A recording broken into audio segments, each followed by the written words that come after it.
ગયા રવિવારે પૂછ્યો હતો ને પ્રશ્ન, સાધક, સાધન અને સાધ્ય. આપણે એક સત્સંગમાં પ્રશ્ન પૂછ્યો હતો, તો એમાં કંઈક અધૂરું રહી ગયું હતું. તો પેલો પ્રશ્ન એમ કર્યો છે, સાધક આપણે તે દિવસે કોને કીધો હતો? સાધક કોને કહેવાય? સાધક આપણે કોને કીધો હતો ત્યારે? અંદરની જે વૃત્તિ ઓળખે, જોવે, રિએક્શન ન આવે. સાધક પેલા સાધક બનવા પહેલાની આપણે ભૂમિકા બતાવી હતી કે સાધક ન હોય ત્યારે કેવો હોય, સાધક હોય ત્યારે કેવો હોય. આપણે પ્રોસેસ આપણી બતાવી હતી. ઉત્ક્રાંતિની પ્રોસેસની અંદર 1 કોષી, 2 કોષી, 3 કોષી, 4 કોષી, 5 કોષી, માનવ લગીને આવ્યો.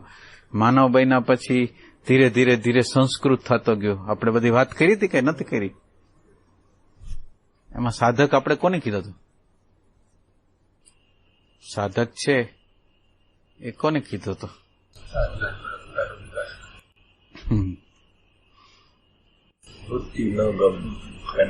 રાગ દ્વેષ બધાના જે અનુભવો છે એને સંવત ના થાય અને એમાં તેના પર કામ કરવાની જેનામાં થાય એ સાધક છે.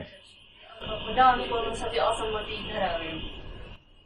એટલે સાધક કોઈ આકૃતિ છે, શું છે? પ્રકૃતિ છે, શું છે? સાધક છે એ શું છે?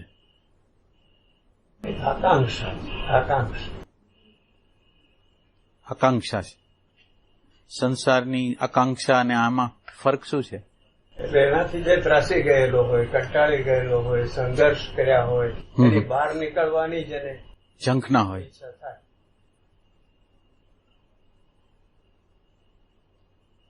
સાધકનો જન્મ છે એ જ્ઞાતમાંથી થાય, અજ્ઞાતમાંથી થાય, અજ્ઞેયમાંથી થાય, ક્યાંથી થાય? જ્ઞાત તો એને જોઈ લીધું. રે તો જ્ઞાતમય, પણ ઈચ્છા અજ્ઞાત ને અગ્રહી.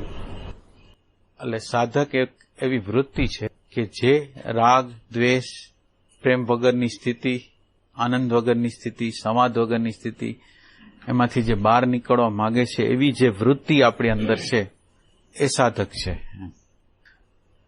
અને એનું સાધ્ય શું છે? સાધ્ય, સાધકનું જે સાધ્ય છે એ શું છે? એટલે સાધકનો અર્થ એવો છે કે હું કંઈ જાણતો નથી. સાધકનો અર્થ એવો છે કે જે આત્મા સાથે, શૂન્યતા સાથે જોડાયેલો છે, એટલે શૂન્ય છે. એની શૂન્યતા શરૂ કેવી રીતે થાય છે? તો એ કે એની શૂન્યતા જે શરૂ થાય છે એ હું કંઈ જાણતો નથી. આત્મા શૂન્ય છે અને પોતે એ શૂન્યમાં સમાવવા માંગે છે, એટલે જ્ઞાતને છોડે છે. અને જ્ઞાતને છોડે છે એટલે સાધક એવી હસ્તી છે કે જે વ્યક્તિત્વનું, પોતાનું જે વ્યક્તિત્વ બનેલું છે એનું જે વિસર્જન કરવા માંગે છે એ છે સાધક છે. અને સાધકને માટે સાધ્ય જે છે એ શું છે? સાધક છે એના માટે સાધ્ય શું છે? સાધકને ક્યાં જવું છે? ક્યાં પહોંચવું છે? સાધ્ય શું છે?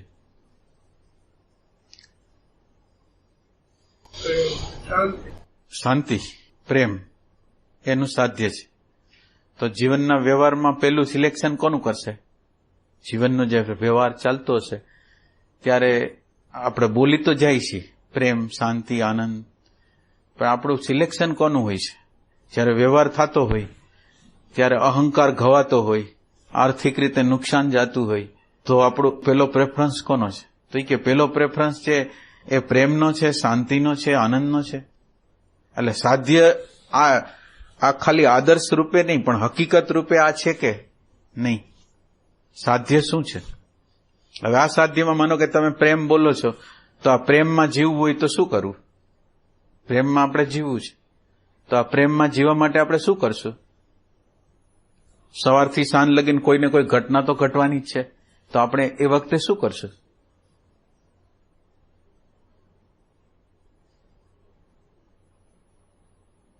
આપણે એ વખતે શું કરશું? આપણું રિયલ જે સાધ્ય છે એ શું છે? આપણે જે સાધક છે એ જે સાધ્ય કરવા માંગે છે એ શું છે?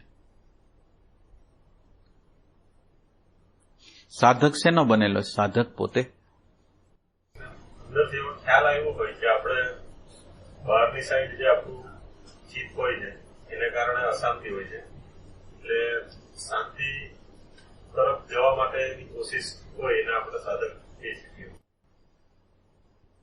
એટલે શાંતિ માટેની ઝંખના કરવાવાળો સાધક એટલે એ શેનો બનેલો છે? આમ બનેલો શેનો? જે ટ્રાય કરે છે અત્યારે એમાંથી બહાર નીકળવાની, અશુભમાંથી બહાર નીકળવા માટેનો જે પ્રયાસ કરે છે એ કોણ છે? અત્યારે હેતુ ને અપેક્ષા. એટલે અણુ પરમાણુનો જ બનેલો છે ને. અણુ પરમાણુ છે, ચાહે શુભ હોય ચાહે અશુભ હોય, એ અણુ પરમાણુનો બનેલો છે. અને એ અશુભ અણુ પરમાણુમાંથી અજ્ઞાનના જે અણુ પરમાણુ છે, પ્રેમ વિહોણા જે અણુ પરમાણુ છે, એમાંથી એ બહાર નીકળવા માંગે છે. એ સાધક છે. એટલે આ સાધક છે એ કોઈ વ્યક્તિ નથી, પણ એક વૃત્તિ છે. આપણી અંદરની એક વૃત્તિ છે. અને એ વૃત્તિ છે પ્રયાસ કરે છે. કોને પામવા માટે પ્રયાસ કરે છે? એનું સાધન શું છે? હવે સાધકે એવું શું જોયું? ક્યાં શાંતિ જોઈ? ક્યાં આનંદ જોયો? ક્યાં પ્રેમ જોયો? ક્યાં સંવાદ જોયો? ક્યાં પ્રજ્ઞા જોઈ? ક્યાં જોઈ? કઈ જગ્યાએ જોઈ? એને એવી કઈ જગ્યા મળી કે એને સાધનાની શરૂઆત કરીને એની હારે જોડાવાનું શરૂ કરી દીધું? કઈ જગ્યા હતી? સત્સંગ અને જે સંતોરિયાત મળવાનું શું હોય, એટલે એની સાથેનો જે અનુભવ હોય એ વ્યવહાર કરતા જુદો હોય. એટલે એ સતત આ બાજુ આપણે ખેંચાઈવા રાખે કે આ બરાબર છે, આ બરાબર. એ બધું બરાબર. સત્સંગ દ્વારા તમને બધું ખેંચાણ થયું બરાબર. પણ હવે સાધકે પોતાએ તો નિશ્ચય કરવાનો છે. સાધક છે એનું સાધ્યનો તો નિશ્ચય કરવાનો જ છે કે આ સાધ્ય હારે આ સાધ્યને મેળવવું છે. તો ક્યાં સાધ્યને મેળવવું છે? એમ નહીં, હાજરી પછી પહેલા તમે આપણે અન્ડરસ્ટેન્ડિંગ જોઈ છે કે એ કયું એનું સાધ્ય શું છે. સાધક છે એ પોતાની સુરતા છે, સુરતા એ ક્યાં રાખશે? શેમાં રાખશે? સુરતા અત્યારે સુરતા છે સ્મૃતિમાં છે, સંસ્કારમાં છે, ડેટામાં છે. તો હવે સાધક છે એ શું કરશે? એવું એનું ક્યુ ધ્યેય હશે કે એમાં એ સુરતા રાખશે. સુરતા ક્યાં રાખશે?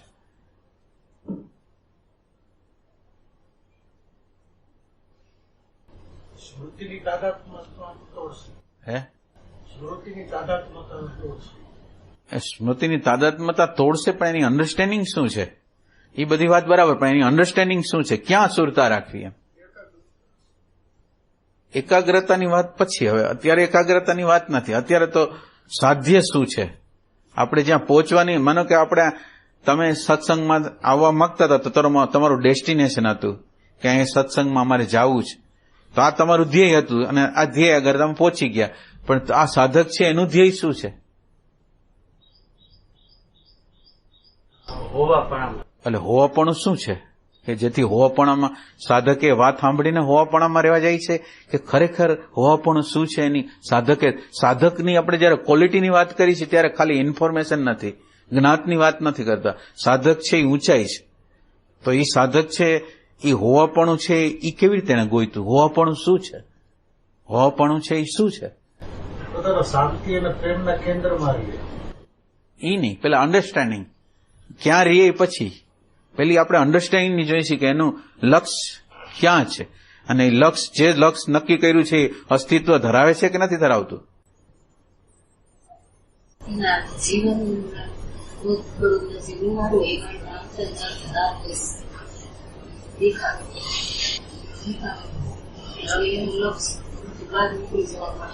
આપણે એની બહાર નીકળીને જાશે ક્યાં? માનો કે હું તો સ્મૃતિના રાજ્યમાં જ રહીએ છે સાધક, સંસ્કારમાં જ રહીએ છે, તો નીકળશે કેવી રીતે બહાર? સ્મૃતિને સંસ્કાર સિવાય બીજું માળખું એને જોયું જ નથી, તો જાશે ક્યાં? તમે સ્મૃતિને અત્યારે તમે જવાબ દો છો તો તમે જુઓ કે સ્મૃતિના માળખાથી દો છો, દર્શનથી નથી આપતા આપણે જવાબ. તો હવે આ સ્મૃતિના માળખાની બહાર હવે એને લક્ષ્ય શું કર્યું છે? કે સ્મૃતિમાં રહેવાનું કર્યું છે કે સ્મૃતિમાં બહાર રહેવાનું કર્યું છે? પણ વર્તમાન શું છે? હવે આપણે એની સાધક છે, સાધકનો અર્થ એવો છે કે એને બધી ઇન્ક્વાયરી કરી છે અને એને નિશ્ચય કર્યો છે. હવે એને નિશ્ચય કરવો હોય તો ખાલી વાત ન હાલે, સમજ જોઈ. તો સમજ શું છે?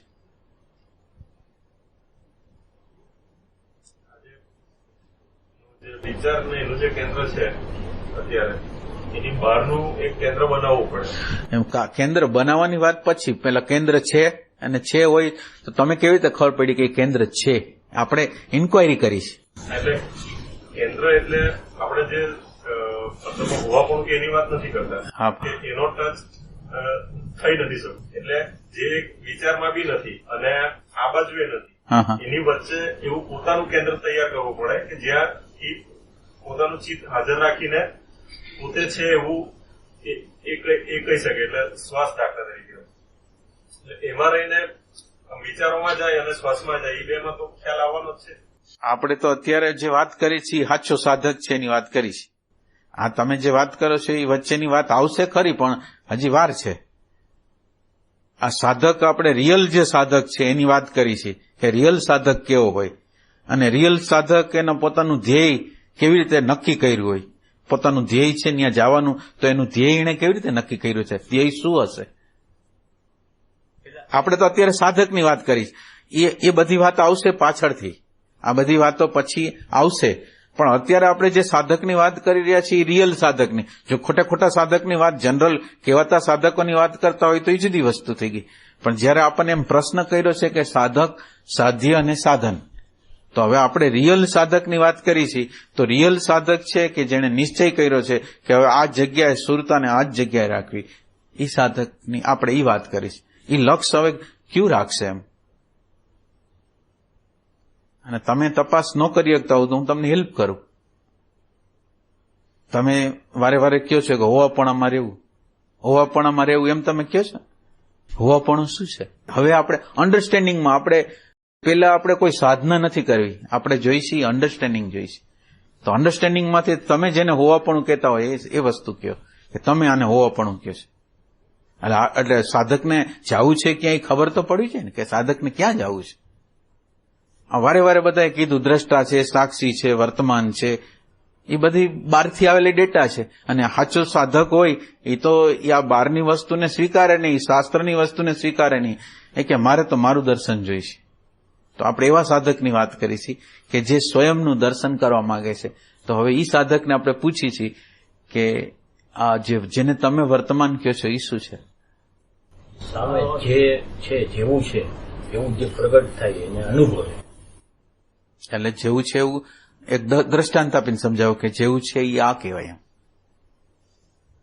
વૃત્તિ વીઠી. વૃત્તિ વીઠી કઈ પ્રકારની વૃત્તિ વીઠી જેવી છે, હા, લોભની કે ક્રોધની, એને અનુભવે. હવે માનો કે આપણે વૃત્તિ છે, ક્રોધ આવ્યો, લોભ આવ્યો, ઘૃણા આવી, સારા ભાવ આવ્યા, ખરાબ ભાવ આવ્યા. હવે આપણે વૃત્તિને જોઈ તો આપણે વૃત્તિને કેવી રીતે જોઈ? આપણે જોઈ કેવી રીતે? આપણે આપણી જ વાત કરવા માંગી છીએ. આપણા જનરલ બધા લોકો બેઠા છે એની જ વાત કરવા માંગે. હવે એને એવી રીતે જોઈ, નિષ્પક્ષ રીતે જોઈ. અત્યારે તો પક્ષમાં. તો હવે સાધકનું લક્ષ્ય શું છે?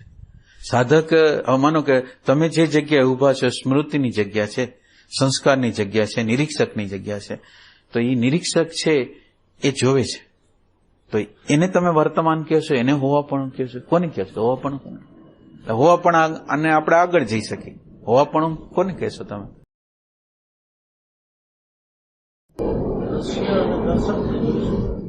એટલે એ કઈ સમજાતું નથી. દ્રશ્ય દર્શન ને જઈ.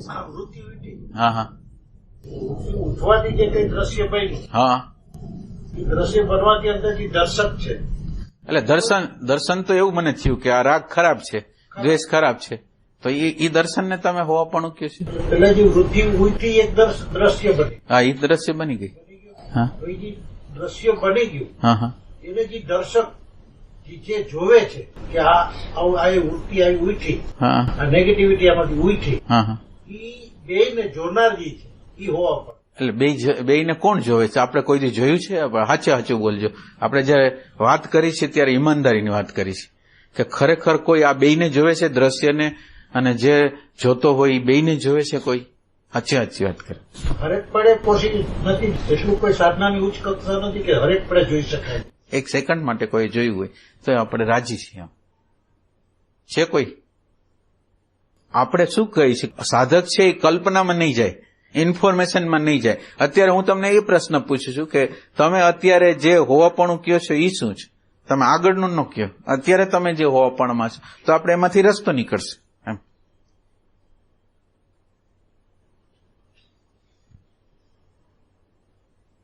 અને કેતા હોય તો એમને એમ જવાબ આપી દઉં, તમને તપાસ ન કર્યો અગર જવાબ આપી દે. અંદરથી એવો સાચો પ્રશ્ન ઉઠતો નથી, જે ઉઠે તો કદાચ એમાંથી આપણને મળે, પણ કોઈને બી એવો પ્રશ્ન જોનાર કોણ છે કે શું એવો અંદરથી કોઈ પ્રશ્ન ઉઠતો જ નથી. પ્રશ્ન નથી ઉઠતા. ખરેખર જોનાર કોણ છે, હું કોણ છું, એવો પ્રશ્ન ઉઠતો જ નથી. તો સાધક સાધન અને સાધ્યને આપણે જવા દેવા છે? બીજો કોઈ પ્રશ્ન લેવો છે? રાગ દ્વેષ મોહ જે કઈ પણ છે હા હા, ઈ એનાથી ઈ ત્રાસી ગયો. કઈ ભૂલ થાય છે એને ઈ નથી ખબર કે આને રાગ કહેવાય, આને દ્વેષ કહેવાય. એને ઈ ખબર છે કે કઈક મારી મિસ્ટેક છે, અથવા તો કઈક એવું પરિબળ છે જેનાથી આ બધું ઉભું થાય છે. એટલે એમાંથી જે છૂટવાની જે ઝંખના છે ને, છૂટવાની ઝંખના તો સાધક એ તો બરાબર, પણ હવે છૂટવા માટે હવે માનો કે હું જ્યાં બંધાઈ ગયો છું ત્યાંથી જવા માટે ફ્રીડમ, મારે મુક્તિ જોઈ છે, તો એ મુક્તિની જગ્યા ક્યાં છે? આપણે જે જગ્યાએ જીવી છીએ એમાં મુક્તિની જગ્યા ક્યાં છે? એટલે ઈ જે હવે જે ઉઠ્યું છે ને, જે બધું જે કાંઈ પણ છે એનો બધાનો અસ્વીકાર કરશે. એટલે ઈ સારું હોય કે ખરાબ હોય, અસ્વીકાર કરીને જાશે ક્યાં? એમ માનો કે હાલો મેં અસ્વીકાર કર્યો કે આ નથી જોતું, આ નથી જોતું, જાવું ક્યાં? પછી એકનો નકાર કર્યો, નેગેટિવ અને પોઝિટિવ બે વસ્તુ હોય. એકનો નકાર કર્યા પછી કોઈ એવી પોઝિટિવ વસ્તુ જોઈ કે જેમાં એની સુરતા રાખી શકે. આનો નકાર કર્યો એ તો બહુ બેસ્ટ વસ્તુ છે, પણ એ બેસ્ટ વસ્તુ છે એ સાર્થક ક્યારે થશે? કોઈ પોઝિટિવ વસ્તુની સાથે જોઈન્ટ થશે. તો ખાલી નકાર નકાર નકાર નકાર કર્યા રાખે તો પહોંચે ક્યાં પછી? એમ કે અત્યારે ગમાના એક પક્ષમાં વયા જાય છે અત્યારની સ્થિતિ. હવે આપણે અંદરની કોઈ પણ એવી જગ્યાએ લક્ષ્યને રાખીએ અને એના તરફ એકાગ્ર થાય તો આ બે વસ્તુનો આપણે અમુક ક્ષણોમાં એવું અનુભવ થાય કે વૃત્તિને આપણે કંઈક અલગ છીએ. વૃત્તિને આપણે અલગ છીએ એવો અનુભવ થાય. અલગતા તો તમને મળે જ છે, અલગતા નથી મળતી એવું નથી. તમે અલગ તો થાવ જ છો. તમે વિચારથી, વૃત્તિથી, રાગથી, દ્વેષથી અલગ તો થાવ છો, પણ અલગ થવાનું ઈ તમે એને હોવાપણું કહે છે. જેમાં તમે અલગ થઈ ગયા છે, તમને દેખાય છે એટલે એને હોવાપણું કહે છે. એટલે આપણે અત્યારે એવું કરવા માંગીએ છીએ કે આપણે ખરેખર અત્યારે લગીને કોઈ સાધના સાચી કરેલી નથી, અને આપણે સાચી સાધના આજે એવું નક્કી કર્યું છે કે આપણે સાચી સાધના કરવી છે. તો સાચી સાધના કરવા માટે તમારી આગળ અત્યારે તમે જે જગ્યાએ ઊભા છો, અત્યારે આપણે વાત શું કરી છે? તમે જે જગ્યાએ ઊભા છો ત્યાં હોવાપણું શું છે? તમે જે જગ્યા, એટલે આપણે એનાથી આગળ જઈ શકીએ. માનો કે બધા સાધના કરતા હશે, બધા આંખ વીંચતા હશે, બધાને કોઈ કેન્દ્ર રાખતા હશે, ગમે તે કંઈક કરતા તો હશે, તો હવે કરવાની પ્રક્રિયાની અંદર આપણે ક્યાં હોવાપણની કઈ સ્થિતિમાં છીએ? આપણે જે જગ્યાએ ઊભા છીએ એ જગ્યાને આપણે નક્કી કરવા માંગીએ છીએ. એક નકશો છે, અને નકશાની અંદર આપણે અત્યારે ભારત દેશની અંદર ક્યાં ગામની અંદર આપણે છીએ એક્ઝેક્ટ એ જોવા માંગીએ છીએ. એમ આપણે આ અધ્યાત્મના નકશાની અંદર આપણે કઈ જગ્યાએ ઊભા છીએ એ જોવા માંગીએ છીએ. હવે આપણે હોવાપણું આપણે બહુ વાતો કરી છે. પછી આપણું હોવાપણું શું છે?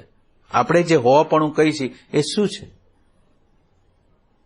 આપણે એ નક્કી કરવા માંગીએ છીએ. એટલે બધા પોતપોતાનું હોવાપણું તમે જુઓ કે તમે જે કરતા હો, વૃત્તિને જોતા હો, કાંઈ કરતા હો, એને હોવાપણું કહી છે. તો આપણે એને એના પછીનું આગળનું સ્ટેપ મળે. એમ અત્યારે તો એવું જ લાગે કે જે વૃત્તિને કોઈ પણ વૃત્તિ એને એક કેન્દ્ર આપણે સ્થાપ્યું હોય એનાથી અલગ જયારે દેખાણું, એટલે અમુક સેકન્ડ દેખાણી, એક સેકન્ડ એને અત્યારે હોવાપણું માની લે. એટલે જે સેકન્ડ હવે માનો કે દેખાણું એ હોવાપણને આપણે આખી જિંદગી કે આખા જન્મ માનશું તો એ આપણો રસ્તો પૂરો થશે ખરો? એમ કરશું તો આપણો રસ્તો પહોંચી જશું આપણે. માનો કે આ જગ્યાએ આપણે 5 વર્ષથી, 10 વર્ષથી, 15 વર્ષથી, 20 વર્ષથી, 25 વર્ષથી આપણે ચાલી જ છીએ. બધા લોકો ધ્યાન કરે છે, ભજન કરે છે, અને આ જ જગ્યાએથી કરે છે. તો હવે આપણે એમ પૂછીએ છીએ કે આ હોવાપણું શું છે? એટલે આમાં શું થાય છે? સાધના કરવા, ક્રિયા કરવા બધાય તત્પર છે કે તમે કંઈક બતાવો, અમે કરવા માંડી. પણ હવે તમે જે કરવા માંડી છે શું કરી છે ખબર નથી. કઈ દિશામાં આપણે ગતિ કરી છે ખબર નથી, પરિણામ આવતું નથી. આપણે પરિણામ જોઈશે. તો પરિણામ જોતું હોય તો આપણે શું કરવું જોઈએ? એવું શું કરી કે જેથી પરિણામ આવે? એટલે અત્યારે આપણે આપણો આધ્યાત્મનો નકશો ખોલી છીએ અને એની ભૂમિકા જોઈ છીએ. એ ભૂમિકાની અંદર આપણે કઈ ભૂમિકામાં છીએ, આપણે જે જગ્યાએ ઉભા છીએ એ કઈ ભૂમિકા છે? તો એ કે વૃત્તિ છે, વિચાર છે, રાગ છે, દ્વેષ છે, એ દેખાય છે. પણ દેખાય છે એટલું આ જગ્યાએ બધા સ્વીકાર કરે છે ને કે આટલું બધું દેખાય છે. તો હવે આ જગ્યાએ આપણે ઉભા છીએ અને રાગ આવે છે, દ્વેષ આવે છે, ઘૃણા થાય છે, તો આપણને ગમે છે ખરું? આપણને ગમે છે? હવે આપણે જે જગ્યાએ ઉભા છીએ ત્યાંથી જ આપણે હલચલ કરવી છે, બાકી એ સિવાય કઈ બીજી વાત નથી કરવી. તો હવે રાગ દ્વેષ ગમે છે તમને? લોભ, ઘૃણા, હિંસા ગમે છે? આવે છે ત્યારે ગમે છે કોઈને? હવે ગમતી નથી. હવે ગમતી નથી આપણને, એ વસ્તુ આપણને નથી ગમતી. તો હવે નથી ગમતી તો હવે ઈ હોવાપણું છે. નથી ગમતી કોને નથી ગમતું? કોને નથી? એ કોને નથી ગમતું? એટલે હોવાપણામાં જવું છે ને, એટલે આપણે આમ નજર આમ કરી છે, જો પ્રકૃતિને જોઈ છે, આમ સામે પ્રકૃતિને જોઈ છે, અને પ્રકૃતિએ આમ જોયા પછી, આ પ્રકૃતિના જોયા પછી અંદર કોઈ પ્રકારનું રિએક્શન અંદર આવે છે. તો જે રિએક્શન આવે છે ને એના તરફ આપણી નજર જાય. હવે આ વર્ષો લગીને તો આપણે આ સાધના કરી, પણ હવે સાધના એવી કરી કે આ દર્શન કર્યું અને અંદર શું પ્રતિક્રિયા થઈ? સારું લાગ્યું? કોઈ સત્સંગી મળી ગયા તો આપણને રાજી થઈ ગયા, અને કોઈ સંસારી સગા સંબંધી મળી ગયા તો આપણને થોડી વાર માટે સામે એને ગમે તે એની જે વાતો કરવી હતી કરી તો આપણે નારાજ થયા. તો આને આ છે એ એનું સાધ્ય છે, આ છે એ હોવાપણું છે. ગમ્યું નહીં, ખરાબ વ્યક્તિઓ ગમે, ખરાબ વ્યક્તિઓ ન ગમે, સારી પરિસ્થિતિ ગમે, ખરાબ પરિસ્થિતિ ન ગમે, સત્સંગનું વાતાવરણ ગમે, અને સંસારમાં ક્યાંય જવાનું હોય, લગ્નમાં, મરણમાં, એ ગમે નહીં. તો ઈ છે હોવાપણું? એ હોવાપણું શું? હોવાપણું શું છે? એટલે આજે તમે બરાબર રીતે સાંભળો. એક વખત બરાબર રીતે, અત્યારે તમે બીજી કોઈ જગ્યાએ ન જાઓ, અત્યારે આ જગ્યાએ તમે આવી જાઓ. તમે જે સાધના કરો છો એ આ જગ્યાની સાધના છે. તમે જે જગ્યાએ, હવે તમે કોઈ દી વર્તમાન, શુદ્ધ વર્તમાનની કે એની વાત ન કરો. અમે આ વર્તમાનમાં ઉભા છીએ, જ્યાં રાગ દ્વેષ ખરાબ લાગે છે, જ્યાં શાંતિ સારી લાગે છે, આનંદ સારો લાગે છે, પ્રેમ સારો લાગે, ઘૃણા, હિંસા એ ગમતી નથી. એટલે હવે જ્યાં ગમો અણગમો છે એ તો અહંકારનો વિભાગ જ થયો, બીજો તો વિભાગ નથી થયો. તો હવે આપણે શું કરશું કે આ હોવાપણા પેલા આપણે બરાબર સત્સંગના અરીસામાં આપણે જોઈ રહ્યા છીએ કે આપણે આ જગ્યાએ ઉભા છીએ, અને આને આખી જિંદગી આપણે સતત રીતે હોવાપણું વર્તમાન કીધું છે. આ બધા લોકો બરાબર સાંભળજો. આ જ જગ્યાએ આપણે ઉભા છીએ. તો આ જગ્યાએ ઉભા છીએ એવું એક્ઝેક્ટ અનુભવ કરો, અને એ જગ્યાએથી હટવા માટે હોવાપણું નથી. એ હોવાપણા માટેની, જવા માટેની એક ગતિ છે. આપણે હોવાપણા તરફ આપણે ગતિ કરી છે. પેલા આપણને દેખાતું નહીં, પેલા આપણે તાદાત્મ્ય કરી લેતા, એના કરતા આ ગતિ પ્રકાશની છે. આપણે અંધકારમાંથી થોડા પ્રકાશમાં આવ્યા જ છીએ, પણ હવે આ પ્રકાશ કરતા વધારે પ્રકાશમાં જવું છે. તો આ વધારે પ્રકાશમાં જવું છે. તો હવે જે ગમા આવે છે, જે અણગમા આવે છે, હવે જે વખતે બને ને, કોઈ સંસારી વ્યક્તિ આવી ગયો, પ્રતિકૂળ પરિસ્થિતિ આવી ગઈ, ત્યારે આપણી અંદર શું થશે? એ વખતે જે થશે એ આપણી દ્રષ્ટિ હશે કે હવે આ સત્સંગી આવી ગયો. એટલે આપણે સાધ્યને નક્કી એટલા માટે કરવા માંગીએ છીએ કે જો સાધ્ય બરાબર રીતે આપણને ખબર પડી જાય. સાધ્યની અંદર આપણે એક વાત કરી હતી કે જોવું, આપણે જોવાની વાત કરી હતી. ઓબ્જેક્ટિવલી આપણે વસ્તુને જોતા હોય, સૂર્યને, ચંદ્રને, તારાને, પત્નીને, પતિને, મા બાપને, ગમેને જોતા હોય, અને જોવાની જે પ્રક્રિયા છે એ જાગૃતિપૂર્વકની હોય તો કેવી હોય? આપણે એને જોતા હોય તો કેવી રીતે હોય? એક સ્થૂલ વ્યક્તિ છે, આપણા ઘરની જ વ્યક્તિ છે, તો આપણે એને કેવી રીતે જોતા હોય? સાચી જાગૃતિ હોય તો કેવી રીતે જોતા હોય? અભિપ્રાય વગર જોઈ. એટલે અભિપ્રાય ન હોય તો અત્યારે જે છે એ દેખાય. અત્યારે જે છે, જેવું છે, એનો ચહેરો ઉદાસ છે, હાસ્યવાળો છે, જે છે એ અત્યારે જે છે એ દેખાય. તો આપણને અત્યારે શું થાય? તો એ કે જે છે એ વસ્તુ આપણને દેખાવાનું શરૂ થાય. તો હવે તમે વિચાર કરો, જે છે એ દેખાય છે બહારની બાજુ. હવે ઈ જ આ જોવાની પ્રક્રિયા ઈ જ છે. હવે અંદરથી વિચાર ને વૃત્તિ ઉઠા, તો એને તમે કેવી રીતે જોશો? જો એને પૂર્વગ્રહ વગર ન જોયો તો આ જોવાની પ્રક્રિયા તમે કેવી રીતે કરો છો? એટલે આ કરતા નથી, પણ આપણે આ જાગૃતિનો એક પ્રકાર બતાવવા માંગી છીએ કે આ જાગૃતિ છે સ્થૂલ વસ્તુને જોતી હોય તો ભલે, સૂક્ષ્મ વસ્તુને જોતી હોય તો ભલે, કારણને જોતી હોય તો પણ ભલે, એ જાગૃતિ તો જાગૃતિ છે. એટલે આ સાધન આપણા હાથમાં મળી જાય તો આપણા માટે આમ ચોખ્ખો રસ્તો થાય. એના માટેનું હું આ તમને જે બતાવું છું એટલા માટે બતાવું છું કે જાગૃતિ શબ્દ, જાગૃતિ આપણને બરાબર રીતે સમજાઈ ગઈ હોય તો જાગૃતિ બહાર જોતા હોય એવી જ જાગૃતિ અંદર જોતા હોય એમાં હોય. એમાં કોઈ ડિફરન્સ નથી કે બહાર જોતા હોય એટલે સ્થૂલ વસ્તુને જોતા હોય એટલે જુદી જાગૃતિ, અંદર જોતા હોય એટલે જુદી જાગૃતિ, એવું કંઈ નથી. એટલે આપણે હવેનું જે સ્ટેપ છે કે આ જે અંદર અભિપ્રાય આપે છે ને એના તરફ પછી નજર કરવાની છે, અને એના તરફ આપણે હોવાપણા પર નજર કર્યા પછી જે અભિપ્રાય આપે છે એ તમારું હોવું છે કે આપણે અલગ છીએ કાંઈ? અભિપ્રાય જે આપે છે એ છે કે અલગ છે? અભિપ્રાયો બદલતા છે, એક અભિપ્રાયનો જે ખ્યાલ આવે છે ને એ અલગ છે. ખ્યાલ શું છે? ખ્યાલ માનો કે આપણે જેને ખ્યાલ કહી છીએ, ખ્યાલ શું છે? આપણે ભાષા કેવી રીતે કહે ને કે એ આપણી પોતાની સમજ અથવા તો જાગૃતિ. સમજ અને જાગૃતિ કોને સમજ અને જાગૃતિ કહે છે? જે અનુભવીને જે અંદર ખ્યાલ આવ્યો. ખ્યાલ તો બુદ્ધિને આવે છે, પોતાના અનુભવ પ્રમાણે એને જે ખ્યાલ આવે છે તો બુદ્ધિને ખ્યાલ આવે. આ બધું ધીરા રાખે છે, પરિવર્તન થયા રાખે. હા, એ વસ્તુ પ્રકાશમાં આવે. એટલે પરિવર્તન આવે છે એ આપણને ખ્યાલ આવે છે, પણ પરિવર્તન આવે છે એનો ખ્યાલ આપણને આવ્યો. હવે માનો કે આપણે બાળકને કંઈક થઈ ગયું, કોઈ પ્રશ્ન થઈ ગયો, તો એ જ સમજ છે અહીંયા કામ આવશે? આપણે એમ પૂછીએ કે આ જ સમજ છે એને કંઈક કામ આવશે ને? હવે જો તમારી આગળ સાચું જ જ્ઞાન છે, જો તમારું જીવનનું દર્શન સાચું છે, પરિવર્તન થાય છે એવું રિયલ દર્શન જેને થાય ને એને આ શરીર છૂટી જાય તોય ભલે, અને બીજાનું શરીર, પોતાનું શરીર ગમે એનું છૂટી જાય એને એવું દર્શન થઈ ગયું છે.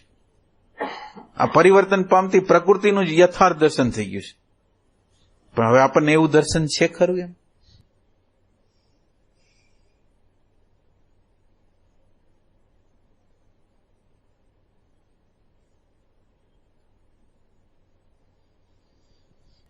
કાલે સત્સંગ કર્યો એની અંદર આપણે સ્થૂલ શરીર લીધું, સૂક્ષ્મ શરીર લીધું, કારણ શરીર લીધું, એટલે આપણે છેલ્લે એનો પછી પૂર્ણાહુતિ કેવી રીતે કરી હતી?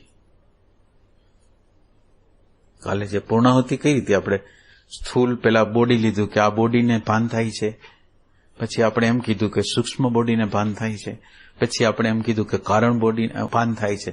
તો એ તો કોઈને ભાન થતું નહોતું. તો આપણે છેલ્લે ક્યાં આવ્યા હતા? કાલે છેલ્લે ક્યાં આવ્યા હતા?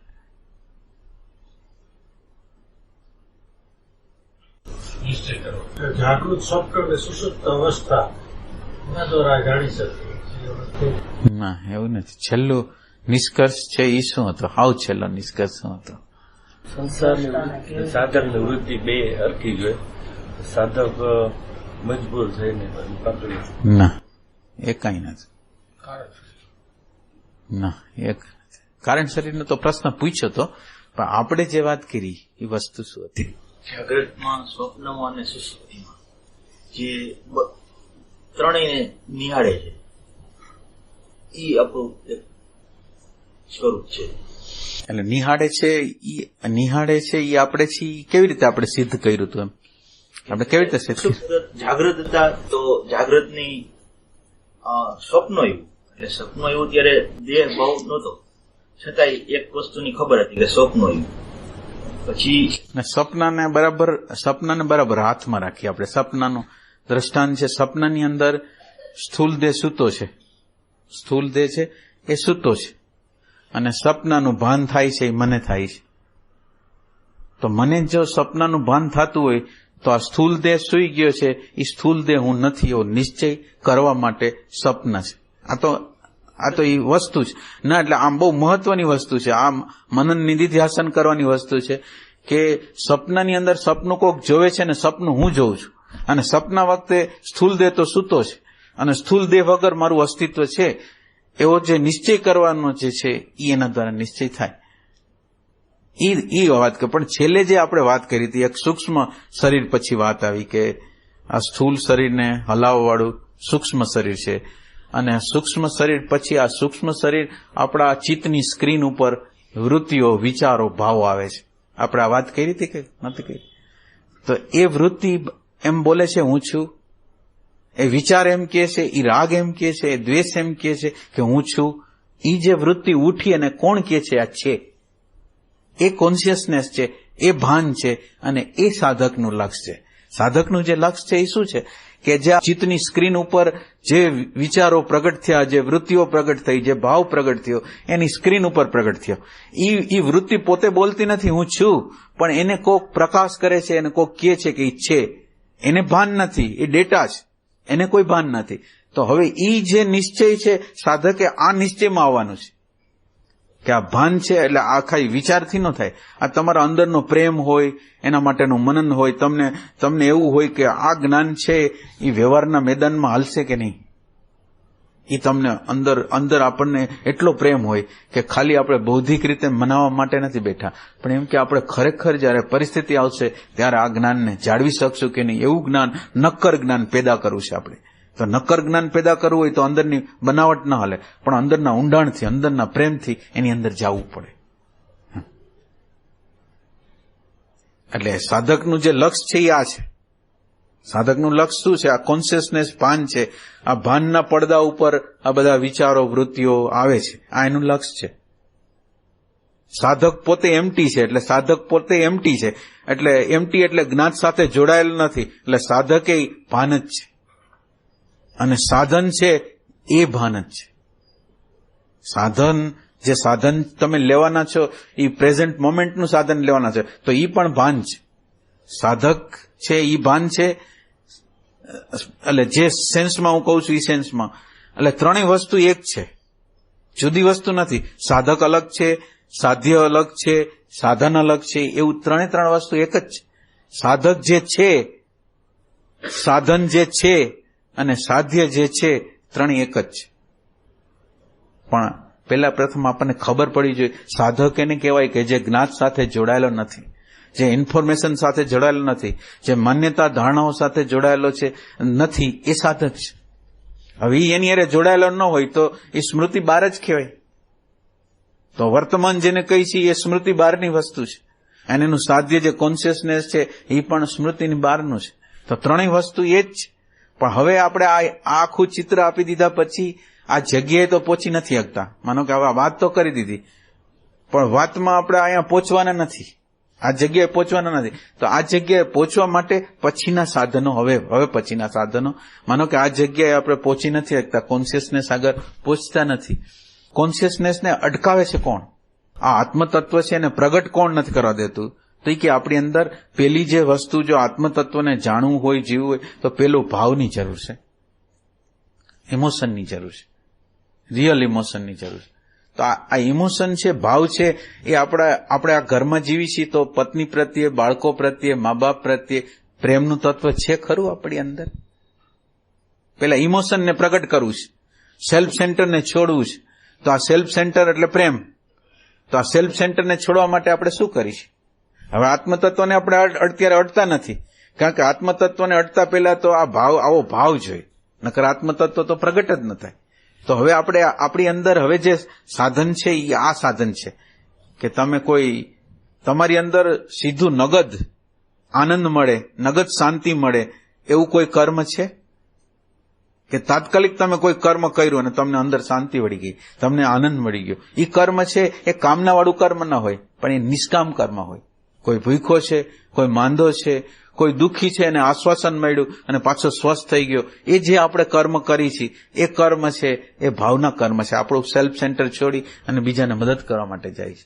એટલે સેલ્ફ સેન્ટર છોડવાની જે વાત છે એ સાધના છે, એ હવે આ સાધના છે એ કોન્શિયસનેસ માટે નથી, આત્મા માટે નથી, પરમાત્મા માટે નથી, પણ અંતઃકરણનું જે આવરણ છે એને દૂર કરવા માટે છે. એટલે આત્મા માટે સાધના નથી કરતા, પણ આપણે જે સાધના કરી છે એ અંતઃકરણની અંદર આ આવરણ છે, સેલ્ફ સેન્ટર છે એ આવરણ છે. જેની અંદર અહંકાર હોય, જેની અંદર બુદ્ધિથી જે માણસ જીવતો હોય એને આત્માને પ્રાપ્ત કરવાની ઈચ્છા ન થાય, અને પૈસા, પ્રતિષ્ઠા, કીર્તિ એ પ્રાપ્ત કરવાની ઈચ્છા થાય. તો હવે પછીનું સાધનની અંદર હવે તમે માનો કે અહીંયા પહોંચી નથી શકતા, તો હવે તમે અહીંયા પહોંચી શકો કે તમારી અંદર ઇમોશન કેવી છે. તમે જે જગ્યાએ તમે દુનિયાના જે પટ ઉપર તમે હો એ પટ ઉપર તમને પહેલો વિચાર બીજાનો આવે છે. તમે ઘરમાં બેઠા છો, પત્ની, બાળકો, કે અત્યારે હું એને શું કરી શકું, મદદ શું કરી શકું. તમે મિત્ર સાથે બેઠા છો તો તમને એવું છે કે હું શું એના માટે શું કરું. એવો ભાવ છે આપણી આગળ એવો ભાવ છે. અને આવો ભાવ નહીં હોય તો હવે આત્મા પરમાત્માની વાત છોડો, સાધના અહીંથી ચાલુ કરો. આ જે સાધના છે એ ભાવની સાધના, લાગણીની સાધના, કે જેની અંદર પ્રેમનો વિસ્તાર થાય. સેલ્ફ સેન્ટર છે એ છૂટતું જાય, નિષ્કામ કર્મ છે એ વધતું જાય. નિષ્કામ કર્મનો અર્થ શું થાય? રોકડો જ આનંદ. ઓલો ભવિષ્યમાં, અત્યારે આપણે બુદ્ધિ દ્વારા જે લઈ છીએ ભવિષ્યનો આનંદ છે. અત્યારે આ ક્ષણે મને આનંદ મળી જાય. સમજાય છે બધાને? પેલા ભાવ છે એનો વિકાસ કરવો જોઈએ. એટલે હવે તમે આ સત્સંગ છે ને એ અરીસો જ છે. આપણો ચહેરો આપણે કેમ અરીસાની અંદર જોતા હોય અને અંદર ડાઘ હોય તો આપણે સાબુથી ધોઈ નાખી, એમ અત્યારે તમે સત્સંગના અરીસામાં બેઠા, તમે ક્યાં છો? તમારો આમ જુઓ, ચહેરામાં જુઓ કે તમે આ ઇમોશન સેન્ટરમાં છો કે ઇમોશન સેન્ટરમાં નથી. જો ઇમોશન સેન્ટરમાં ન હો તો ઇમોશન સેન્ટરમાં આવો. આપણે જે ભાવ છે નિષ્કામ કર્મ દ્વારા, આપણું સેલ્ફ સેન્ટર છોડવા દ્વારા, અને એ બે વચ્ચેનો આપણે કમ્પેરિઝન કરો તમે કે હાલો કામનાથી જીવી છે તો અને કામના વગર જીવી તો શું થાય. માનો કે કામનાથી જે જીવન જીવા અને 1 સેકન્ડ, 2 સેકન્ડ, 1 કલાક, 2 કલાક આપણે નિષ્કામતાથી જીવા, તો એની વચ્ચેનો ડિફરન્સ આપણને સમજાય. કામનાથી જે માણસ જીવતો હોય કોઈના હૃદયમાં ન હોય. તમારે લખવું હોય તો લખી લેજો. એને દુનિયાની બધી વસ્તુ એની પાસે હોય પણ એને દિલ આપવા વાળો, પ્રેમ આપવા વાળો કોઈ ન હોય આ જીવનની અંદર. તો હવે આપણે આ વસ્તુના માલિક થવું છે કે ખરેખર હૃદયને જીતવા છે? માનવ તરીકે માનવતાનો આપણે પ્રગટ કરવી છે. શું કરવું છે? એટલે આ જગ્યાએ જો આપણને સાધના કરવાનું લાગે તો સેલ્ફ સેન્ટર છોડતું જવાય. એટલે ગુરુજીએફને એ લોકો તો એમ કહે છે કે તમારા સેન્ટરનો વિકાસ થાય, જુદા જુદા ઇમોશનલ, ઇન્ટેલેક્ચ્યુઅલ, એ બધા સેન્ટરનો તમે માનો કે સેવા કરો અડધી કલાક.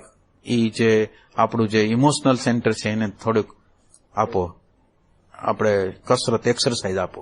આ એક્સરસાઇઝ દ્વારા ઇમોશનલ સેન્ટર છે એ વિકાસને પામશે. બુદ્ધિનું સેન્ટર છે અત્યારે અત્યારે આ સત્સંગ થઈ જાય છે અને તમે વયા જાઓ છો, શબ્દો તમારા કાનમાં પડેલા હોય છે, પણ એનું કઈ મનન થતું નથી. એટલે મનન થતું નથી એટલે એનું પરિણામ આવતું નથી. એટલે હવે આ જે બુદ્ધિ છે એને આ જે શબ્દ બોલ્યા, શબ્દ નહીં, શબ્દ સમજી ગયા, શબ્દનો અર્થ સમજી ગયા, પણ હવે શબ્દનો સંકેત છે એને આપણે ટચ નથી કરી ગયા. તો એને ટચ કરવો હોય તો આપણે શું કરવું જોઈએ? તો આ બુદ્ધિને ન્યા લગીને લઈ જવાની છે. શબ્દ નહીં, અર્થ નહીં, પણ એનો જે સંકેત છે, અંદરનો જે મર્મ છે, એ મર્મની જગ્યાએ જવું છે. તો શું કરવું? એટલે અત્યારે આપણને સંતુષ્ટિ છે કે આપણને માનો કે ગીતામાં એમ કીધું હોય કે ગીતાની અંદર જે કીધું આત્મા અજર છે, અમર છે. એટલે શબ્દ જાણી પછી એનો અર્થ જાણી કે આ રીતે અમર છે, આ રીતે અમર છે, આ રીતે અમર છે, એ બધું જાણી, પણ એના દ્વારા આપણા અંદરના ભયો જાય નહીં, આપણને અમરતાનો અહેસાસ ન થાય. તો અમરતાના અહેસાસ માટે એ આત્મા જેવો છે એવો આપણે થઈ જાય, એમાં સમાઈ જાય. આપણું અણુ પરમાણુનું જે બનેલું શરીર છે એ અણુ પરમાણુને છોડી દે. આ જે બહારના પ્રકૃતિના અણુ પરમાણુ જે થી આપણે અત્યારે જોડાયેલા છીએ, સંકળાયેલા છીએ, તાદાત્મ્ય કરેલું છે, એ અણુ પરમાણુને છોડતા જાય તો એની સાથે મળી શકે. એટલે આપણા સાધન કરવું હોય તો એક નિષ્કામ કર્મ છે એનું સાધન. જો આપણે અહીંયા પહોંચી નથી શકતા તો એનો પ્રોબ્લેમ અહીંયા ક્યાંક ઇમોશનમાં હોય. અને ઇમોશન પછી છે આપણા અંદર જે સતત રીતે સુરતા આડી અવડી જાય છે, આપણી અંદર આડી અવડી સુરતાઓ જાય છે, ક્યારેક અહીંયા જાય, ક્યારેક અહીંયા જાય. તમે આપણે જે લોકોની અંદર સેન્ટર ન હોય ને એ લોકો ગમે ત્યારે, ગમે તે સમયે, ગમે તે વિચાર કરતા હોય, અને વિચારની અંદર ભૂત અને ભવિષ્યના વિચાર દ્વારા દુઃખી સુખી થતા હોય અંદર. તો ઈ હવે આપણે બીજો જે પોઈન્ટ છે એ મહત્વનો પોઈન્ટ છે કે હૃદયનો વિકાસ થઈ ગયો તો બરાબર છે, પણ હૃદયનો વિકાસ થયા હોય તો એ હૃદયનો વિકાસ અમુક હદ લગીન થયો, એનો અમુક હદ લગીન બીજા માટે વહે છે, પણ વહે છે પછી એની આગળ પ્રોબ્લેમ ઈ થયો છે કે હવે એ વહ્યા પછી ઓલો સામેવાળો વર્તન નથી બરાબર કરતો, એટલે ત્યાં પ્રોબ્લેમ થાય છે કે આપણે આટલું બધું રાખ્યું ને એને કંઈ ન કર્યું. તો હવે આ પ્રોબ્લેમને સોલ્વ કરવા માટે બીજો પોઈન્ટ આપણે લેવો પડશે. આ પ્રોબ્લેમ અહીંયા છે અને એને સોલ્વ કરવા માટે આ સુરતા છે એને સાધવી પડશે. હવે આ પ્રોબ્લેમને આપણે સોલ્વ કરવો છે હંમેશને માટે, અપેક્ષાઓને પૂર્ણ રીતે જતી કરવી છે, પણ એ જતી કરવા માટેનો પોઈન્ટ એ જગ્યાએ આ જગ્યા આ ઇમોશનની જગ્યા છે ત્યાં હવે કાફી થઈ ગયું. તમે બીજા માટે સતત રીતે જ્યાં હોય ત્યાં તમે મદદ કરવા તત્પર જ છો. હવે એટલી વાત થઈ ગઈ, હવે એટલું થઈ ગયું, પણ અંદર અપેક્ષાઓ તો કેટલી મોટી મોટી હોય છે. અપેક્ષાઓનું તો જબરજસ્ત હોય છે.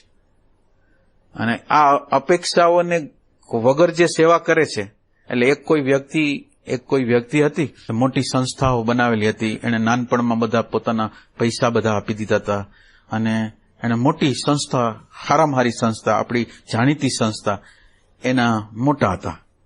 અને છેલ્લે એ ગઢપણની અંદર એવો પ્રશ્ન કર્યો કે અમે આ બધું નિષ્કામ ભાવનાનું કામ તો કર્યું, પણ અમારી અંદર રાગ દ્વેષ તો એવા ને એવા રહ્યા. એટલે હવે જે પ્રશ્ન છે, ઇમોશન ભાવથી તમે બીજા માટે વહ્યા ખરા, પણ હવે એની અંદરની અપેક્ષાઓ છે ને, આશાઓ છે, ઇન્વેસ્ટમેન્ટ છે કે એને આપણે આ કર્યું એના બદલામાં આ લેવું, એ સૂક્ષ્મ ભાવો છે, એના ઉપર કામ કરવું છે. તો હવેનો બીજો પોઈન્ટ જે છે એ બીજો પોઈન્ટ એવો છે કે એ પોઈન્ટની અંદર સુરતાને સાધવી પડશે. એટલે આ પ્રોબ્લેમને સોલ્વ કરવા માટે પહેલા એનર્જીની જરૂર છે. આપણે આ સાધના કરવા માટે એનર્જી જબરજસ્ત જરૂર છે. તો હવે એનર્જીને જેથી રાગ દ્વેષ લોભ ઘૃણા ભય ને સમજી શકે, તો એના માટે આ સુરતાને સાધવા માટે નિરંતર રીતે અજપા જાપ કહેવાય, સતત રીતે સ્મરણ કહેવાય, સતત રીતે સુરતા રાખવી. કોઈ ને કોઈ સાધક જે સાધક લોકો સુરતા અંદર રાખતા ન હોય ને, એ લોકો ક્યારે કરતા ક્યારે આ તત્વને પામી જ ન શકે. એટલે પેલી વસ્તુ અખંડ આપણો અંદરની જે સુરતા છે અખંડ એક વસ્તુમાં હોય છે. ઈ જે બીજી વસ્તુ છે એના દ્વારા આપણી અંદર ઘણું થવાનું છે. આ બીજો પોઈન્ટ છે એના દ્વારા તો આપણી અંદર એક ઇમોશન તો બરાબર થઈ ગયું, અને હવે આ જે સુરતા રાખવાની, એકાગ્રતા રાખવાની, વર્તમાનમાં રહેવાની આ પદ્ધતિ છે, એ આપણને શું કરશે કે આ વર્તમાન છે ને, એ વર્તમાનની અંદર રહેતા અંદર એવી જગ્યા આવશે કે જ્યાં શાંતિ, થોડી સેકન્ડને માટે આનંદ, શ્વાસ ઉપર જોઈશી, ગમે તેના ઉપર જોઈશી, તો એના દ્વારા અંદરની શાંતિ, અંદરના આનંદનો અનુભવ છે એ આપણને થશે. અત્યાર લગીને આપણે બહારના આનંદને જોયો છે, પણ આ એકાગ્રતા, આ સુરતાની જે ભૂમિકા છે એ સમાધિ લગીને પહોંચાડી દે, આપણને શૂન્યતા લગીને પહોંચાડી દે, આપણને આનંદ લગીને પહોંચાડી દે. તો આ જે એકાગ્રતાની સાધના છે એના દ્વારા અનંત પ્રકારના વિચારોની ધારા કપાઈ જાય. આ જે સુરતા સાધવાની જે જગ્યા છે એની અંદર અનંત પ્રકારના, માનો કે અત્યારે હું વર્તમાનમાં છું તો રાગ નથી, દ્વેષ નથી, ભૂત નથી, ભવિષ્ય નથી, કોણે શું કર્યું હતું ભૂતકાળમાં ઈ નથી મારી આગળ. તો તમે વિચાર કરો કે આપણી આગળ કોઈ દુઃખના જે મટીરિયલ હોય એ કોઈ મટીરિયલ નથી, દુઃખના કોઈ મટીરિયલ નથી. અને સતત રીતે આપણે આ સુરતા દ્વારા શૂન્યતાની અંદર પ્રવેશ કરી છે, શાંતિની અંદર પ્રવેશ કરી છે, નાભીની અંદર પ્રવેશ કરી છે. તો આ નાભીની અંદર આપણે જો પ્રવેશ કરી જાય તો આપણને શાંતિ મળે, આનંદ મળે. તો પહેલી વખત એવો અનુભવ થાય કે આનંદ, શાંતિ, પ્રેમ અંદર છે, એવી પ્રતીતિ જે કરે એ આ એકાગ્રતાની ભૂમિકા છે એ પ્રતીત કરાવશે. અને આપણી સમગ્ર ઉર્જા એ બધી ઉર્જાને બચાવશે અને ખરેખર ઈમાનદાર માણસ હશે તો કે એને ખરેખર સ્ફોટ જ કરવો છે, અંદર જ જવું છે, તો એ લોકોને આ જગ્યા લગીન સવિકલ્પ સમાધિ લગીન પહોંચાડી દેશે. એ એકાગ્રતાની ભૂમિકા છે. અને આ ભૂમિકા બરાબર, આ બે ભૂમિકાઓ બરાબર થઈ ગયા પછી છે જાગૃતિની અવસ્થા કે હવે આ રાગ દ્વેષ થાય છે એના ઉપર જોનાર કોક આવી જાય. તો પછીનું ત્રીજું સ્ટેપ છે એ એના માટે છે.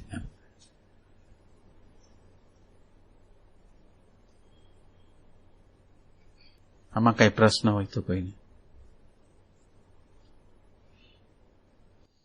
સ્થૂળ ઉર્જા બચે, એમાંથી સૂક્ષ્મ ઉર્જા બને, સ્થૂળ બચત થાય પછી સૂક્ષ્મ.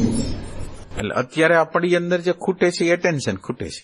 અત્યારે એટેન્શનની ક્વોલિટી ઓછી છે. એટલે આપણે જયારે કોઈ વાત કરી છીએ, કોઈ રજૂઆત કરી છે તમારી આગળ હું રજૂઆત કરું છું, જે તમને વાત કરું છું, જે અર્થથી વાત કરું છું. આપણે કાલે પ્રશ્નોત્તરી થતી હતી, આજે પ્રશ્નોત્તરી થાય છે. તો એ પ્રશ્નોત્તરીની અંદર હું પ્રશ્ન પૂછતો હોઉં કંઈક, તમે જવાબ દેતા હો કંઈક, એનું કારણ શું છે? તો એ કે એટેન્શન છે. એ એટેન્શન આપણી આગળ અત્યારે આ ક્ષણે જેટલું હોવું જોઈએ એટલું છે નહીં. એટલે આપણે વિચારો દ્વારા આને સાંભળતા નથી, સાંભળવાની ક્ષમતા નથી, એટેન્શન જ નથી.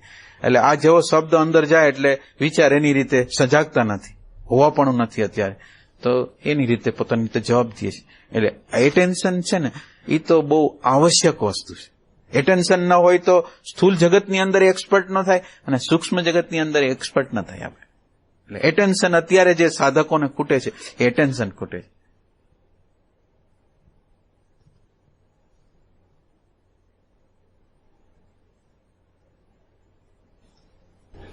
રાગ દ્વેષને જુમનાર કોઈ છે એવું એને પેલા મનન ચિંતન થી ખ્યાલ આવે કે ખરેખર આ કંઈક અલગ છે, કે પછી એકાગ્રતા પછી એને ખ્યાલ આવે? ના, એટલે અત્યારની ભૂમિકામાં રાગ દ્વેષ દેખાય એટલું બરાબર, એકાગ્રતાની ભૂમિકા વધારે કરાય. હોવાપણાની ભૂમિકામાં અને ભૂમિકા એવી હોવી જોઈએ, કલાક 1.5 કલાક બેસવાની ભૂમિકા હોવી જોઈએ. આ સિવાય બેસવાની ભૂમિકા સિવાય આ કામ નહીં થાય. એટલે જો આપણી તાસીર જો એવી હોય તો એને બેસવાનો અભ્યાસ કરવો જોઈએ. અને બેસવાની અંદર શ્વાસ હોય તો શ્વાસ ગમે તે એમાં હાવ એકાકાર થઈ જવાની એક પ્રક્રિયા છે, એ કરવાની અત્યારે. બાકી જે બધા પ્રશ્નો થવાના છે આપોઆપ એ એની રીતે થવાના છે એમ. એટલે ક્યારેક અન્ડરસ્ટેન્ડિંગ કામ આવી જાય, ક્યારેક એટેન્શન કામ આવી જાય. માનો કે ક્યારેક તમને રાગ દ્વેષમાં જાવ છો ને તમને ઓલી અન્ડરસ્ટેન્ડિંગ યાદ આવી ગઈ તો તમને ત્યાં અટકાવી દેશે. એ અન્ડરસ્ટેન્ડિંગ વર્ક રૂપે કામ કરી જાય એ વખતે તો એ અન્ડરસ્ટેન્ડિંગ કામની છે. અને જે વખતે તમે હવે વધારેમાં વધારે આપણને શાંતિ મળે, વધારેમાં વધારે પેલા આનંદ મળે, આપણી અંદર આનંદ છે, આપણી અંદર શાંતિ છે, એનો અહેસાસ જેટલો જબરજસ્ત થશે ને એટલી દોટ એના તરફ વધારે થશે. હવે અંદર આપણે ક્યાંય છીએ જ નહીં, અંદર કોઈ સેન્ટર જ નથી, તો અંદર આનંદ આવશે નહીં, શાંતિ આવશે નહીં, આનંદ આવશે નહીં, તો પછી આપણી ગતિ કેવી રીતે થશે?